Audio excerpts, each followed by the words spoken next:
안녕하세요. 이번 시간 여러분과 체크체크 사회 2학기 공부 시작합니다. 이번 시간부터 친구들과 2학기 단원을 시작하는데요. 친구들 교재 준비했죠? 이번 시간부터 천재교육 체크체크 사회 2-2로 공부합니다.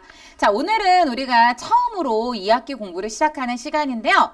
6단원 공부 시작합니다. 제목은 인구 분포에 대해서 공부할 텐데요. 우리가 이제 교재를 받으면 제일 먼저 목차부터 확인해야 됩니다. 이번 학기에는 어떤 내용을 공부할까? 자, 이번 시간은 이렇게 인구 변화와 인구 문제 내용을 공부하는데요. 이번 시간부터 친구들은 인구에 대한 모든 내용을 공부하게 됩니다. 오늘은 첫 번째 단원을 살펴볼 건데요. 인구 분포와 인구 이동에 대해서 살펴보도록 하겠습니다. 자, 요즘에 뉴스나 신문에서 인구 이야기 많이 나옵니다. 우리나라가 드디어 인구 절벽에 부딪혔다. 이런 얘기 나오는데, 자, 인구라고 하는 것은 일정한 지역, 한 지역에 살고 있는 사람의 수를 말합니다. 이번 시간은 세계적으로 또 우리나라에 어느 곳에 인구가 많이 분포하는지 살펴보고 또 인구가 이동하는 모습 지도를 통해서 공부하도록 하겠습니다. 자, 우리 교재를 펼쳐서 이제 공부를 시작할 건데요. 선생님과 공부 어떻게 하죠? 먼저 칠판의 개념을 정리합니다. 그리고 교재에 나와 있는 자료를 확인할 건데요. 제목을 보면서 교재의 밑줄 긋고 정리하면 되겠습니다. 자, 맨 첫 번째 내용입니다. 세계의 인구 분포부터 시작할 건데요. 자, 전 세계적으로 어느 곳에 사람이 많이 살고 있는지 우리는 교재에서 반구별, 위도별, 대륙별, 지형별로 정리해 보도록 하겠습니다. 자, 전 세계 인구는 약 74억 정도입니다. 굉장히 많은 인구가 살고 있는데 이 인구가 모여 있는 곳은 거의 정해져 있습니다. 자, 친구들 생각해 보세요. 너무 추운 곳, 또 너무 더운 곳은 사람이 살기 불리합니다. 그래서 극지방이나 또 적도 부근에 많은 사람들이 모여 있진 않아요. 그렇다면 어느 곳에 인구가 주로 모여 살고 있냐? 첫 번째는 반구별인데요. 자, 반구는 우리가 북반구와 남반구로 구분합니다. 반구에서는 북반구에 많은 사람들이 모여 있습니다. 자, 북반구의 전 세계 인구의 90% 이상이 분포한다. 북반구의 세계 인구의 90% 이상 분포. 그러니까 남반구는 우리가 수반구라고 했습니다. 사회 1-1에서. 그래서 대부분 이제 바다로 되어 있다 보니 대륙이 많은 북반구에 거의 많은 인구가 분포하고 있고, 자, 위도로 볼게요. 위도별로는 기후가 온화한 북위, 북반구니까 20에서 40도 부근. 우리는 여기를 중위도라고 하는데요. 우리가 이제 저위도, 중위도, 고위도로 구분할 때 가운데 부분에 많은 사람들이 모여 있고요. 자, 대륙별로 봅니다. 대륙은 아시아.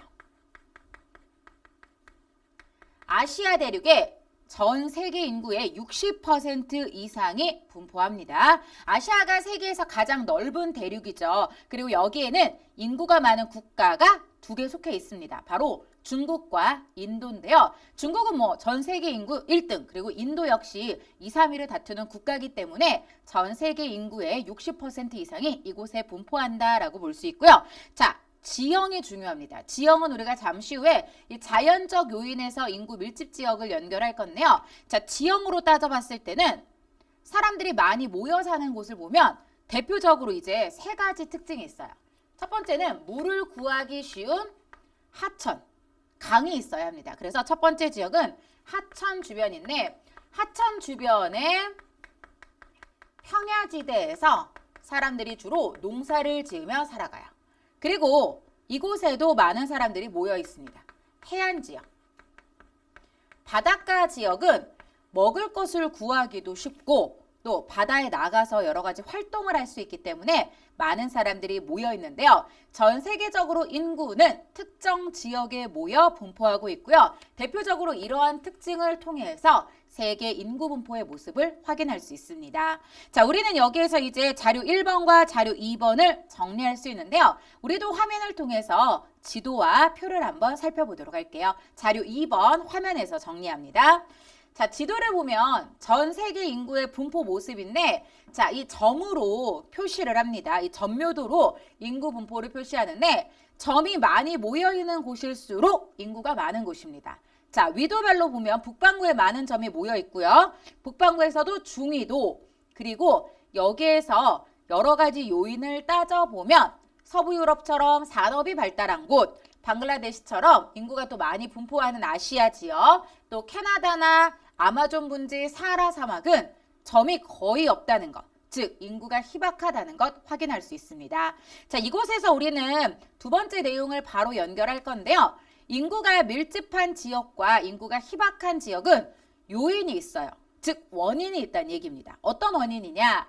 서부 유럽, 우리가 영국과 프랑스, 독일이 모여있는 서부 유럽은 대표적으로 인구가 밀집한 곳이라 표현하는데 이곳은 기후도 온화하고 산업이 일찍부터 발달했습니다. 즉 기후가 온화하기 때문에 사람이 살기에 적합하고 산업이 발달하여 일자리가 풍부하기 때문에 많은 사람들이 모여 있는데요. 자연적 요인과 인문 사회적 요인 두 가지가 만족되는 곳입니다. 자, 그런데 사하라 사막, 캐나다, 아마존 분지는 인구가 희박한 곳인데요. 사하라 사막은 사막이죠. 물을 구하기 어렵습니다. 캐나다는 추워요. 그리고 아마존 분지는 밀림이 우거져 있고 대표적인 열대기후 지역이기 때문에 인간이 거주하기에 불리한 곳인데요. 자, 이처럼 인간은 거주하기에 유리한 곳과 불리한 곳에 나뉘어서 분포하고 있고요. 방글라데시처럼 농사를 짓기에 유리한 곳에 대표적으로 인구가 많이 모이게 됩니다. 자, 이 내용은 우리가 이제 칠판에 또 한 번 정리할 건데요. 교재에서는 두 번째 내용으로 내려갑니다. 인구가 분포하는 곳은 어떤 영향을 받냐? 간단하게 자연적, 인문, 사회적으로 한번 정리를 해볼 건데 자연적 요인은 네 가지가 써있죠. 기후, 지형, 그리고 식생, 그리고 토양입니다. 기후가 어떤 곳인지, 지형이 어떤지, 또 어떤 식물군이 분포하는지, 토양은 어떤지에 따라서 인구가 많이 모여있냐, 그렇지 않느냐가 정해지는데요. 기후가 온화한 곳, 지형으로는 평야지대나 해안지대에 많이 분포합니다. 그리고 식생과 토양은 이제 중학교 과정에서는 자세하게 다루진 않지만 농사를 짓기에 유리한 토양, 그리고 여기에 분포하는 식생까지 영향을 받는다는 거 이렇게 정리합니다. 자, 그리고 이제 인문사회적 요인은 다음 줄에 써 있는데요. 인문사회적 요인이란 사람들이 만들어낸 원인이에요. 대표적으로 정치, 경제, 산업, 교통이 있습니다. 정치, 경제, 산업, 교통.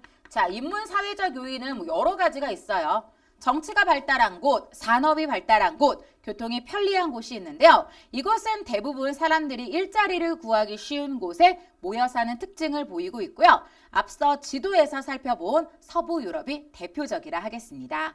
자, 그렇다면 우리는 이 내용을 칠판에 정리할 건데요. 인구가 밀집한 지역과 희박한 지역을 구분해서 한번 정리해 볼게요.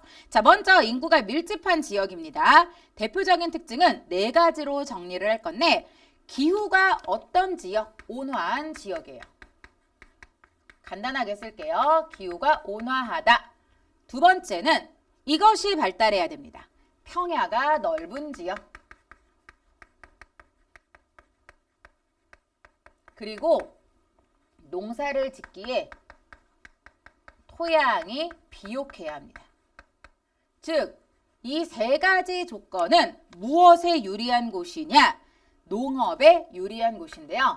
자, 앞서 우리가 방글라데시의 인구가 많이 모여있다라고 설명했는데 방글라데시와 같은 계절풍 기후 지역은 벼농사를 짓기에 유리합니다. 그래서 동남아시아 지역과 또 우리나라가 속한 동부아시아 지역은 벼농사가 발달한 계절풍 지역에 해당되고요. 많은 인구가 모여있는 인구 밀집 지역이라 하겠습니다. 교재에는 지역 이름도 기억을 해야 돼요. 뭐 동남부 아시아, 뭐 인도네시아의 자와섬 이런 명칭은 기억하시고요. 반대로 이제 인구가 희박한 지역은 농사를 짓기에 불리한 곳. 앞서 살펴본 것처럼 아마존 분지 여기에다가 쓸게요. 그리고 사하라 사막 등입니다. 자연적 요인으로는 농업을 하기에 불리한 곳에 인구는 많이 모이지 않아요. 자, 두 번째, 인문사회적 요인으로 인구가 밀집한 지역은 우리가 대표적으로 이제 한 줄만 한번 써볼게요. 산업이 발달한 곳입니다. 자, 산업이 발달하면 이와 연결해서 교통이 편리해집니다. 많은 사람들이 모여들면서 교육 여건이나 생활 여건이 충족되는데 산업이 발달하여 일자리가 풍부한 곳에 사람들은 모여들게 됩니다. 대표적으로 서부 유럽과 미국 동부 지역이 여기에 해당되는데요. 반대로 산업이 발달하지 못했어. 교통이 불편하다면 사람들은 모이지 않습니다. 그래서 인문 사회적 요인에서 인구 희박 지역은 교통이 불편하다, 산업과 일자리가 부족하다, 또 전쟁과 분쟁이 많이 발생하는 지역은 정치적으로 불안하기 때문에 이곳은 인구가 희박한 지역인데요. 간단하게 쓸게요. 산업이 발달하지 못한 곳, 그리고 일자리가 부족한 곳에 인구가 희박하다라고 볼 수 있고요. 요즘에는 자연적 요인보다는 이 인문 사회적 요인이 더 중요한 모습이 많이 나타납니다. 대부분 사람들은 돈을 벌기 위해서 또 공부를 하기 위해서 이동하는 모습을 많이 보이는데요. 교재에서 밑줄만 그을게요. 인문 사회적 요인이 사람들의 생활에 중요해졌다. 알래스카가 석유 산업이 발달하면서 최근 인구가 늘어난 모습 연결하면 되겠습니다.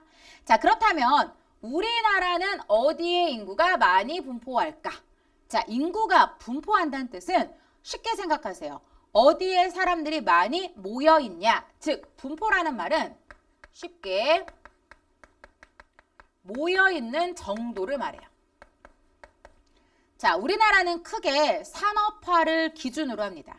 산업화라고 하는 것은 우리나라의 회사나 공장이 늘어난 시기인데요. 우리나라는 이 기준이 1960년대예요. 우리나라는 이제 1960년대부터 본격적인 공업 발달이 시작되면서 사람들의 이동 모습과 분포 모습이 달라지게 됐는데, 자, 산업화를 하기 이전에 이때는 우리나라는 농업사회라고 볼 수 있어요. 많은 사람들이 농사를 지으며 살았습니다. 그래서 농사를 짓기에 유리한 곳에 분포했는데 교재에서 밑줄 그을게요. 산업화 이전에는 자연적 요인의 영향이 컸고요. 즉 기후나 지형과 같은 것들이 많은 영향을 주었는데 기후가 온화하고 평야가 넓은 어디? 남서부 지역에 인구가 밀집하고 있었죠. 그래서 우리나라는 이제 지도를 보면 우리나라 지도는 머릿속에 다 들어있죠. 대각선으로 잘랐을 때 이 남서부 지역이 대부분 무엇이 발달했다? 평야가 발달했고요. 우리나라의 하천도 대부분 황남해로 흘러갑니다. 그래서 이 황남해 지역의 하천이 발달하면서 이곳에서 농사를 짓는 인구가 많이 분포했고 우리나라 최대 곡창지대 뭐 호남평야라든지 뭐 나주평야라든지 이쪽이 모두 이 호남 남서부 지역에 분포한다는 걸 확인할 수 있습니다. 그래서 남서부 지역은 평야가 발달했다.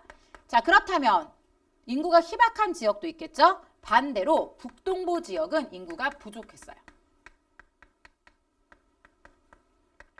북동부 지역은 인구 희박. 왜냐하면 북동부 지역은 우리나라의 대부분 산지가 이곳에 분포합니다. 우리나라 등줄기 산맥, 태백산맥이 있고요. 이곳을 우리는 지역명으로는 강원도라고 부르는데요. 강원도 하면 대표적으로 스키장이 많이 발달합니다. 또 높은 산들이 있어요. 그래서 이곳은 산지가 험하기 때문에 예전부터 사람들이 많이 살지 않는 인구 희박 지역이라 했고요. 우리나라의 지형이 또 동고서저형입니다. 동쪽은 높고 서쪽은 낮아요. 그러다 보니 인구 밀집 지역과 인구 희박 지역이 자연적 요인으로 분리가 되었습니다. 자, 그런데 이제 산업화가 이루어졌습니다. 공업이 발달하면서 인문 사회적 요인이 더 중요했어요. 앞서 살펴본 것처럼 산업이 발달하면 일자리가 풍부해지고 교통이 편리해진다고 했죠?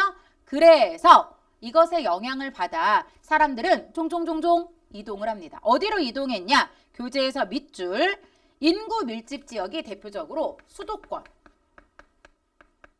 그리고 남동 임해 지역으로 바뀝니다.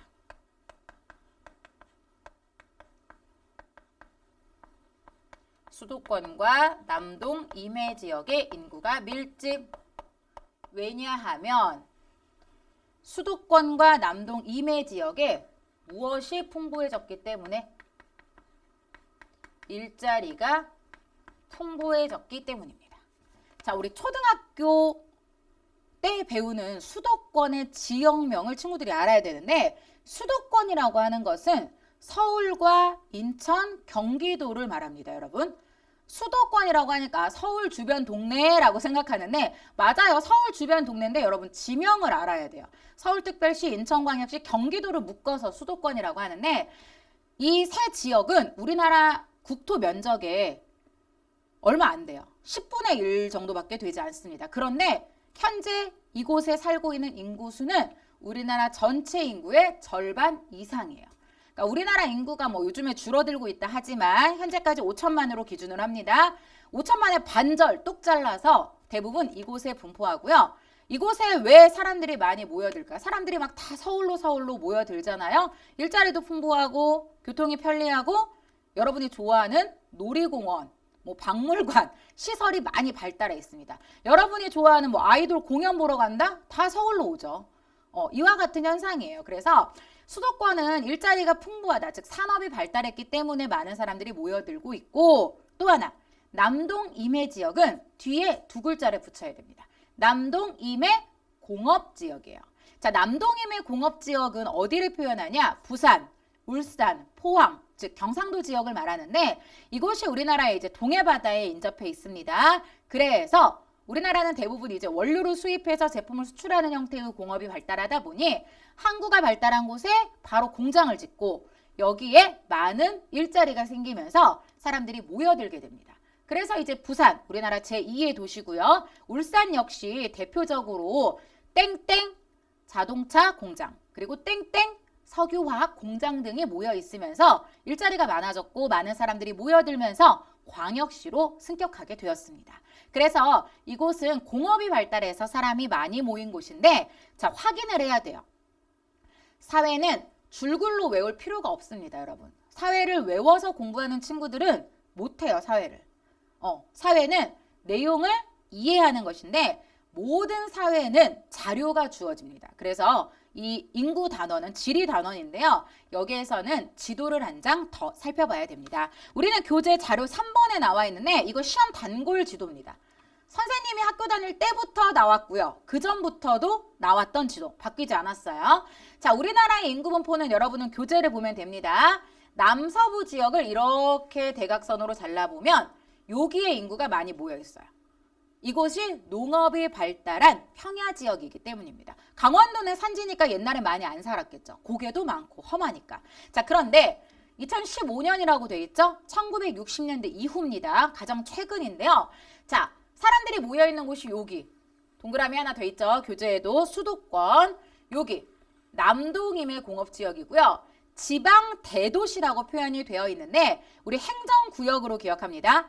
대부분 광역시가 여기에 해당됩니다. 우리나라 광역시 명칭은 알죠? 부산, 인천, 광주, 대전, 대구, 울산 6광역시가 있는데 이곳에 사람들이 많이 모여 있어요. 이곳은 산업이 발달했다기보다 일자리가 풍부하다기보다 여러 가지 편의시설과 종합시설이 잘 갖춰져 있기 때문인데요. 이처럼 우리나라의 인구 분포는 지도에서 확인할 수 있듯이 산업화 이전과 이후 모습으로 달라지고요. 이 내용 교재에 나와 있는 2번 우리나라의 인구 분포 내용과 연결하면 되겠습니다.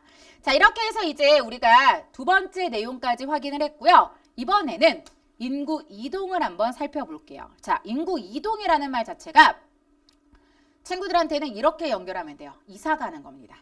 이사. 자, 이사를 간다는 거는 내가 살고 있는 곳을 옮긴다라는 뜻인데 자, 사람들은 이사를 가요. 왜 이사를 갈까?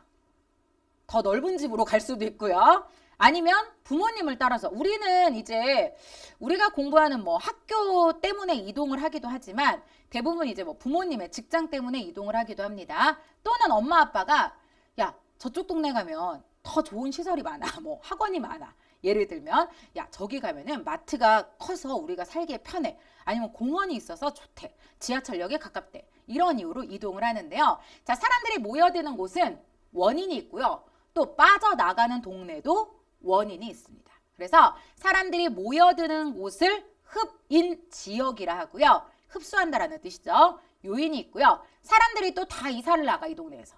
빠져나가는 곳은 배출 요인이라 정리합니다. 자, 먼저 흡인 요인은 리얼하게 써 있어요. 인구를 지역으로 끌어들이는 요인인데 얘에다가 밑줄을 그을게요. 첫 번째,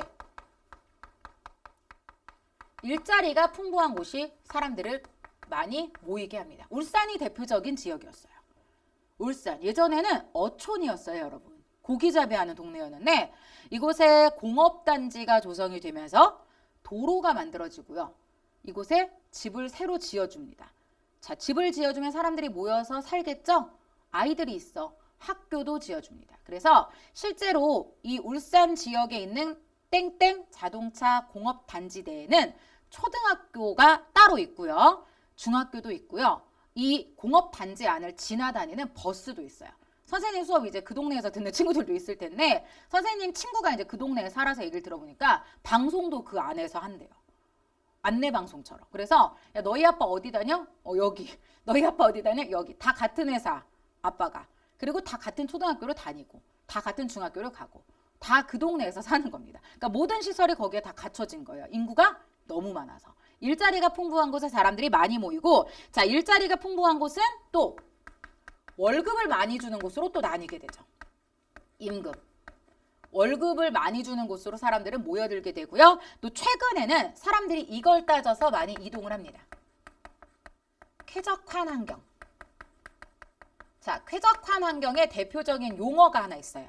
사회는 여러분 교과서 백날 달달달달 외워봤자 못해요. 사회는 사회예요. 우리가 살아가는 모습이기 때문에 현실 용어, 선생님은 현실 용어라는 표현을 쓰는데 일상생활 속에서 쓰는 용어들을 알아야 됩니다. 자, 요즘 쾌적한 환경을 따라서 사람들은 이동한다라는 표현에 숲세권이라는 게 있어요. 뭐 우리가 집을 아직은 사고 팔 나이는 아닌데 엄마 아빠가 이사를 다닌다라고 할 때 이걸 따지는 거죠. 숲이 있는 곳, 공원이 있는 곳이 집값이 비싸요. 왜? 요즘에 뭐 미세먼지라든지 공기가 많이 오염되고 살기가 안 좋잖아요. 환경적으로. 그래서 사람들이 이왕이면 숲이 있는 곳, 뭐 하천이 있는 곳 이렇게 환경적인 요인을 많이 따지는 건데 이게 바로 사람들을 끌어당기는 요인입니다. 대표적으로 이제 서울 같은 경우는 여러분 한강 조망권이란 게 있어요. 한강을 끼고 있는 아파트나 집들이 비싼데 생각해보면 한강을 끼고 있다는 얘기는 한강에 많이 나갈 수 있다는 얘기야. 한강에 가서 이제 산책도 하고 하천 주변을 이제 걸어 다닐 수도 있고요. 한강을 보면서 사는 거잖아. 그러다 보니 이러한 자연적인 요인이 여전히 사람들을 끌어당기는 중요한 흡인 요인입니다. 자, 그런데 이제 빠져나가는 동네가 있어. 이 동네 못 살겠어. 나갈 거야. 자, 이 동네에서 왜 사람들은 빠져나가냐? 동네가 안 좋아. 빈곤. 내가 이 동네에 살아봤자 가난을 벗어나지 못할 것 같아. 왜냐하면 돈을 벌 일자리도 없고 나에게 제공되는 시설도 없고 난 여전히 가난해. 자, 그럼 나는 다른 동네로 빠져나가죠. 왜? 빈곤을 벗어나 일자리를 찾아서 이동하는 겁니다. 즉 빈곤 다음 줄에 써 있어요. 일자리 부족. 그리고 나는 여기 있는 회사 다녀봐도 월급이 너무 적네. 높은 임금을 주는 곳으로 빠져나가고요. 또 여기에 줄 칠게요. 열악한 생활 환경. 자, 열악한 생활 환경은 여러분 이런 표현을 하나 기억을 하세요. 시설 부족이라고 정리하면 됩니다. 내가 시장도 가야 되고 공부하러 도서관에도 가고 싶은데 우리 동네에는 마트도 없고 시장도 없고 도서관도 없어. 내가 이용할 수 있는 시설이 부족해. 뭐 병원을 다녀야 되는데 병원도 없다? 이사 가죠. 이게 있는 곳으로. 그래서 사람들은 여러 가지 요인을 따져서 이동하게 되는데 이러한 모습은 우리가 이사 다니는 것만 포함하진 않습니다. 교재 보고 정리할게요. 이동에는 유형이 있습니다. 자료 4번 봐도 되고요. 자, 먼저 이동 범위는 국내 이동과 국제 이동이 있습니다. 우리나라 안에서 돌아다닐 것이냐, 국제적으로 외국으로 나갈 것이냐. 자, 국제 이동의 대표적인 사례는 유학을 간다든지 또는 내가 이민을 가는 게 여기에 포함이 되고요. 해외여행도 국제 이동입니다. 단 이동 기간에 따라서 구분을 하죠. 갔다 오면 일시적이고 아예 그 동네에 살면 영구적입니다. 이민의 경우는 이제 영구적 이동에 해당이 되고요. 해외여행 갔다 들어올 거잖아. 이건 일시적 이동입니다. 국내 이동의 경우도 일시적과 영구적으로 구분을 하는데 내가 사는 곳을 옮기면 영구적.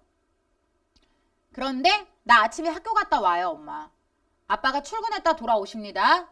아, 우리 가족여행 이번에 어디 갔다 올 거예요. 이건 모두 다 일시적 이동입니다. 자, 그리고 이제 이동 동기가 있어요. 자발적이냐 강제적이냐가 있는데 내 발로 내가 가면 자발적이야. 아, 내가 유학을 떠날 거야. 나 자발적이죠. 그런데 누가 시켜서 억지로 간다면 강제적인데 전 세계적으로 과거에 노예 제도가 있을 때 흑인들이 아프리카에서 많이 끌려갔습니다. 아메리카 대륙으로. 이게 바로 강제적 이동입니다. 억지로 끌려가는 거. 자, 그리고 이제 원인에 따라서 경제적이냐 정치적이냐가 있는데요. 전쟁 때문에 이동을 한다면 정치적입니다. 정치적 상황이 좋지 않아서 난민이 되는 경우는 정치적 이동인데 최근에는 정리합니다.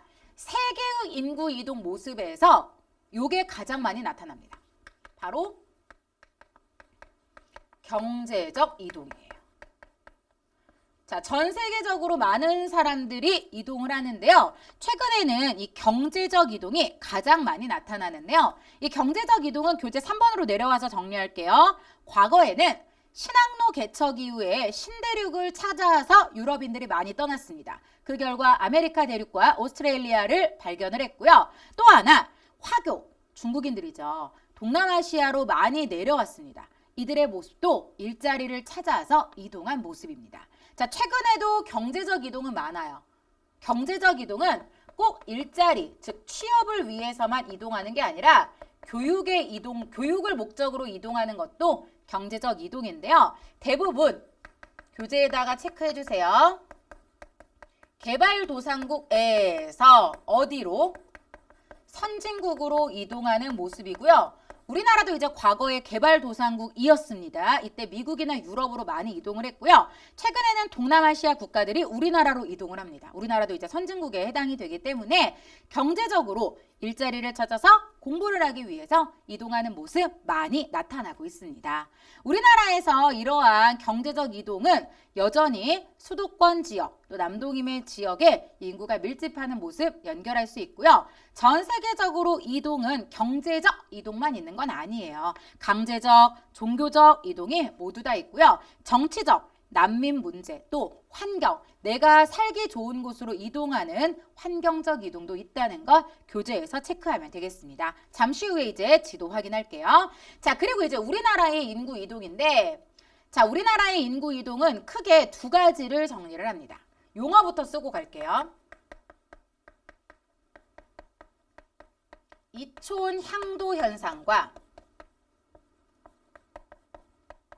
역도시화 현상이 있어요. 자, 아까 전에 우리나라의 인구 분포를 봤을 때 1960년대 이후에는 수도권과 남동임의 공업지역에 사람들이 모여들었다라고 했습니다. 왜? 일자리가 풍부한 곳으로 모여들었다라고 했는데 이것을 이촌향도 현상입니다. 이촌향도라는 말 뜻을 알아야 돼요. 사회가 어려운 이유가 여러분 자료도 이해해야 되고요. 뉴스도 잘 봐야 되고 생활용어도 알아야 되는데 또 하나 한자를 잘 알아야 됩니다. 아, 쓸 줄은 몰라도 돼. 선생님도 사회 선생님이고 일본어를 하는데요. 한자 너무 싫어해. 잘 못해. 뜻만 알면 됩니다. 이촌향도의 뜻은 촌을 이탈해서 도시로 향한다는 뜻인데 즉 촌락을 떠나 사람들이 도시로 모여드는 현상이 최근까지도 나타나고 있습니다. 왜? 일자리가 풍부한 곳으로 모여드는 거죠. 그래서 여전히 지방에서 서울과 수도권으로 취업을 하고 이동하는 사례가 많이 늘어나고 있습니다. 그러니까 여전히 서울은 과부하, 터져요, 터져. 너무 많은 사람들이 살고 있어서. 그런데 지방은 인구가 점점 줄어들게 됩니다. 자, 그런데 이촌향도 현상과 함께 최근에 나타나는 변화는 역도시화 현상인데 자, 여러분 역전이 뭐야? 역전. 내가 지고 있다가 상황을 바꾸는 거죠. 자, 역도시화라는 뜻은 도시로 많은 사람들이 모여 있다가 역으로, 즉 거꾸로 다시 나오는 현상입니다. 즉 역도시화는 이렇게 씁니다. 도시에서 촌락으로 가는 것보다 도시 주변으로 빠져나오는 건데 너무 많은 사람들이 도시에 모여 살다 보니 오히려 불편해. 집값은 너무 비싸고 차도 너무 많이 막히고 환경도 안 좋아.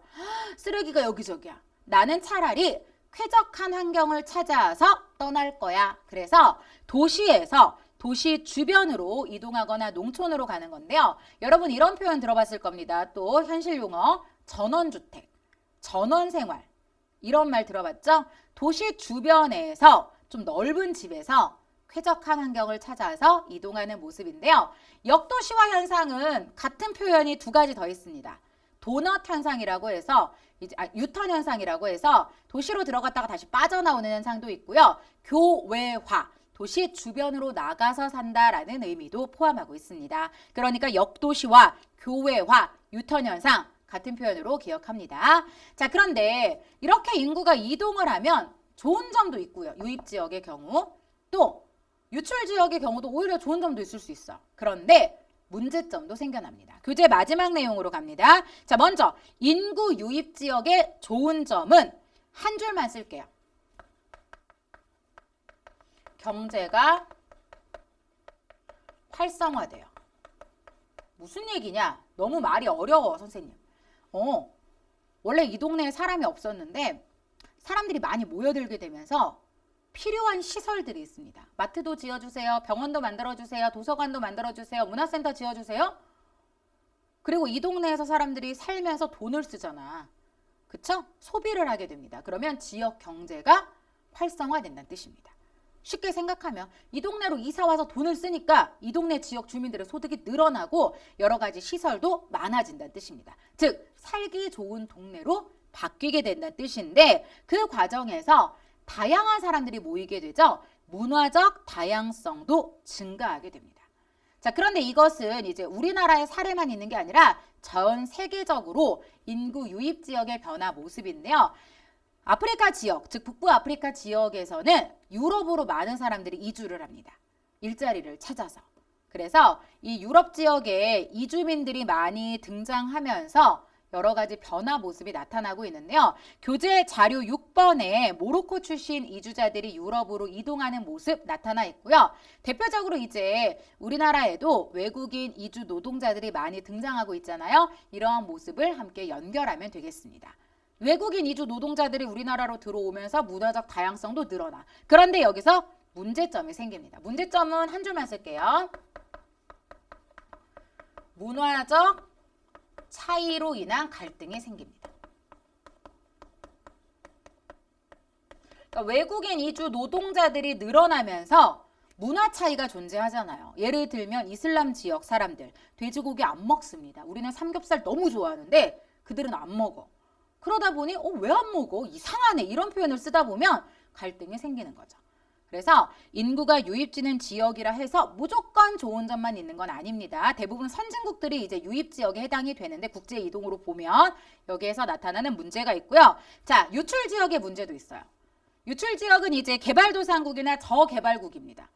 이들이 다 인구가 빠져나가는 모습인데 긍정적으로는 실업률은 하락하게 되고요.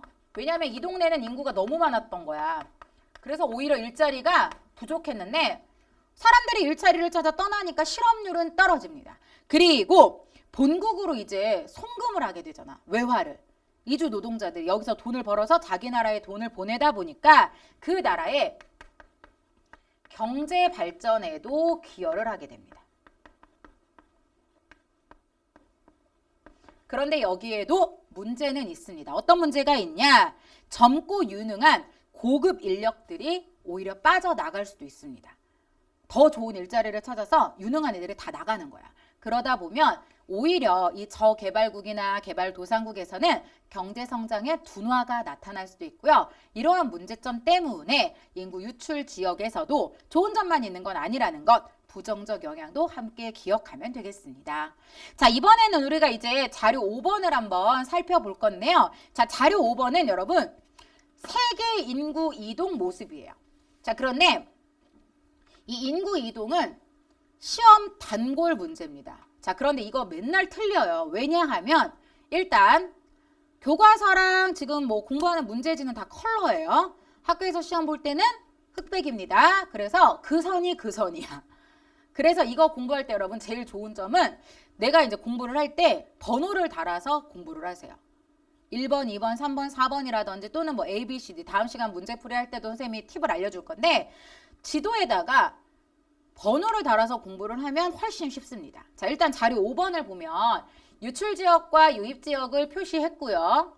두 번째, 경제적 이동과 정치적 이동을 표시했습니다. 최근에는 이 경제적 이동이 가장 많이 나타나는데 경제적 이동에도 종류가 있어요. 그러다 보니 헷갈립니다. 예를 들어서 이제 아시아 지역에서는 이제 화교의 이동이 대표적인 경제적 이동에 해당되고요. 아시아 지역에서 이제 아메리카 대륙으로 이동하는 모습이 많이 나와요. 유럽으로 가는 것도 나오고 이게 바로 개발도상국에서 선진국으로 이동하는 모습에 해당됩니다. 일자리를 찾아서 교육 때문에 이동을 하는 거죠. 자, 그런데 이 지도보다 시험에 많이 나오는 건 요겁니다, 여러분. 자, 교재 한 장 넘길게요. 교재 넘기면 잠깐 집중 탐구에 요게 나오는데 이게 여러 가지 사례를 함께 정리했기 때문에 시험에 꼭 나옵니다. 자, 선생님은 여기서 번호를 달아줄 건데, 자, 유럽인의 아프리카 이동을 1번, 아프리카인의 강제적 이동을 2번, 중국인의 이동을 3번, 마지막을 4번이라고 체크하고 연결을 해볼 겁니다. 자, 먼저 유럽인의 아메리카 이동은, 자, 유럽인들이 아메리카를 왜 갔을까? 신대륙을 발견했잖아요. 그래서 이동한 겁니다. 자, 유럽이 여기에요, 여러분. 지도는 머릿속에 있어야 돼요. 요 화살표가 1번입니다. 그리고 1번은 옆에다가 이렇게 쓸게요. 경제적 이동입니다. 자, 두 번째. 아프리카인의 강제적 이동인데 아프리카를 찾아. 아프리카 여기에요, 여러분. 요게 2번인데요. 화살표가 어디와 연결되냐? 여기. 아프리카 노예들이 옛날에 라틴 아메리카로 많이 끌려갔잖아요. 그 포르투갈과 에스파냐가 라틴 아메리카 개척하면서 이게 바로 강제적 이동입니다. 강제적이기 때문에 다른 표현 필요 없어요. 원인이 강제적이야. 노예. 자, 세 번째. 중국인의 동남아시아 이동은 아까 전에 화교 이동을 볼 건데 중국인의 동남아시아 이동이잖아. 중국에서 내려온 거 여기 있습니다. 보라색으로 돼 있죠? 3번입니다. 자, 이들은 왜 내려왔을까? 돈 벌려고. 이건 역시 경제적 이동이고요. 나머지 4번이 여기. 태평양을 건너갑니다. 아시아에서 아메리카로. 왜? 경제적 목적 때문에. 그래서 이렇게 우리가 대표적인 이동 모습을 정리할 수 있는데요. 학교에서 이것 외에 한 가지가 더 나오는 게 있습니다. 유럽인들이 종교적 목적 때문에 아메리카 대륙으로 이동하는 모습인데 사실 이 1번 같은 경우는 이제 이 유럽인의 아메리카 이동을 종교적 이동으로 연결할 수도 있어요. 청교조들의 이동 때문에. 그래서 이 1번 같은 경우는 두 가지로 나올 수 있다는 거. 한 가지 더 팁을 알려준다면 경제적이라는 말에 여기 유럽에서 이렇게 오스트레일리아, 호주를 발견한 것까지 연결하면 100% 경제적 이동에 해당되고요. 만약에 이제 아메리카라고만 체크를 했다면 종교적 이동으로 보는 것도 맞습니다. 그러니까 청교조들이 종교의 자유를 찾아서 이동한 사례이기 때문에 이것도 함께 기억을 하시고요. 지도는 여러 가지 형태로 활용을 할 수 있기 때문에 여러분이 이 지도가 어떤 내용인지만 이해하고 넘어가면 되겠습니다. 자, 잠깐 집중 탐구에는 이제 우리나라의 시기별 인구 이동도 나와 있는데요. 우리나라가 이제 광복 이전에는 강제징용 징병이 있었습니다. 그래서 만주나 연해주로 많이 끌려갔고요. 광복 이후에 다시 남쪽으로 내려오는 화살표, 60년대 이후에 이촌양도 현상이 활발했고요. 90년대에는 역도시화 현상이 활발했다는 거 잠깐 집중 탐구 보면서 마무리하면 되겠습니다. 자, 이렇게 해서 오늘은 여기까지 개념을 살펴봤는데요. 인구 이동과 인구 분포까지의 내용을 살펴봤습니다. 오늘 공부한 핵심은 친구들이 문장 하나로 정리하면 좋은데요. 두 가지 주제를 배웠으니까 두 가지로 정리해서 한 번씩 올려주시고요. 다음 시간 이 내용 가지고 문제풀이 수업 이어가도록 하겠습니다. 오늘 수업은 여기까지. 수고하셨습니다.